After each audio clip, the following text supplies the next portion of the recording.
Assalamualaikum warahmatullahi wabarakatuh. Perkenalkan, kami dari kelompok 1, kelas farmasi 2A akan mempresentasikan berupa video mengenai praktikum isolasi DNA pada buah. Tugas ini bertujuan untuk memenuhi tugas praktikum biokimia, di mana sampel yang digunakan adalah pisang, jeruk, dan tomat. Yang beranggotakan Nurholiso, Rida Salsabila, Esti Lestari, Mela Budiarti, Sinta Komaria, Widya Dewi Citra. Selamat menyaksikan. Alat yang digunakan untuk uji DNA pada buah yang pertama ada plastik, ada cawan, ada spatula, dan ada pisau. Ada tisu, alkohol, garam, aquades, pisang, tomat, jeruk, dan sabun cuci.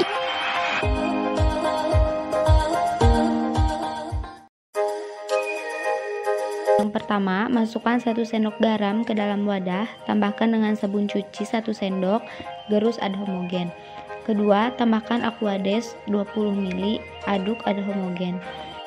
Yang ketiga, potong pisang menjadi beberapa bagian hingga kecil-kecil. Yang keempat, masukkan potongan pisang ke dalam plastik, lalu haluskan. Yang kelima, setelah halus, masukkan larutan garam, tambah sabun cuci, aquades, campur aduk homogen. Setelah itu disaring. Kita menggunakan tisu sebagai saringan.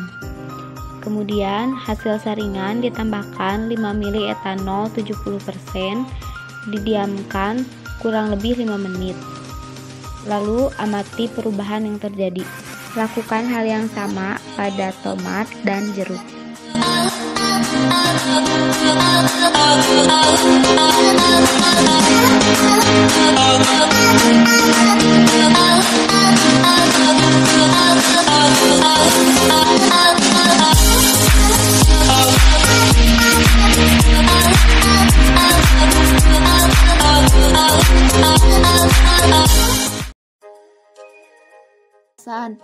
Dalam percobaan ini, kami melakukan isolasi DNA yang berasal dari 3 jenis buah.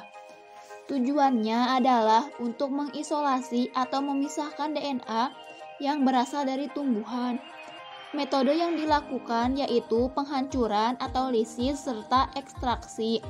Perlakuan pertama yang dilakukan yaitu mengupas serta memotongnya menjadi ukuran yang kecil. Hal ini dilakukan agar pada saat penghancuran buah lebih mudah dihancurkan. Menambahkan campuran deterjen dengan air, hal ini bertujuan untuk merusak membran sel dari buah. Kerusakan membran sel terjadi akibat adanya ikatan kimia yang terbentuk antara deterjen dengan zat-zat yang ada pada buah. Penambahan garam tujuannya yaitu untuk memudahkan pemisahan benang-benang DNA dari campuran sehingga benang-benang tersebut akan mudah diamati. Hal ini terjadi karena Na+ dalam garam dapat membentuk ikatan pada kutub negatif dari ikatan fosfat DNA. Selanjutnya, untuk penambahan etanol 70% bertujuan untuk mempermudah terjadinya presipitasi pada benang DNA.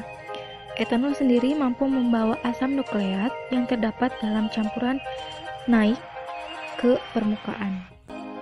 Dari percobaan, tidak diperoleh DNA murni, melainkan hanya DNA kasar atau benang-benang halus atau supernatan dalam jumlah yang sedikit. Dari percobaan sampel tomat, pisang, dan jeruk nipis memiliki kandungan air yang sedikit, sehingga hanya 1 supernatan yang terlihat.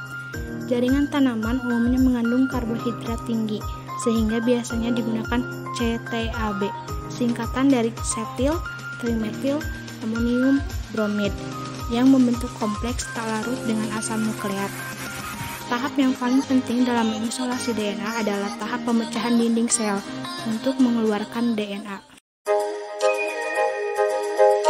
Dapat disimpulkan bahwa dari percobaan DNA yang telah dilakukan, dapat diketahui metode atau cara bagaimana mengisolasi DNA dari buah yang dijadikan sebagai sampel, yaitu melalui cara penghancuran atau lisis, ekstraksi, serta pemurnian.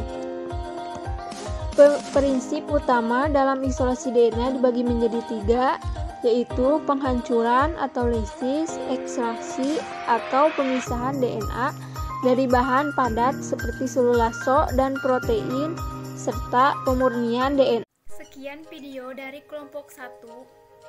Kelas Farmasi 2A, Universitas Perjuangan Tasikmalaya. Terima kasih. Assalamualaikum warahmatullahi wabarakatuh.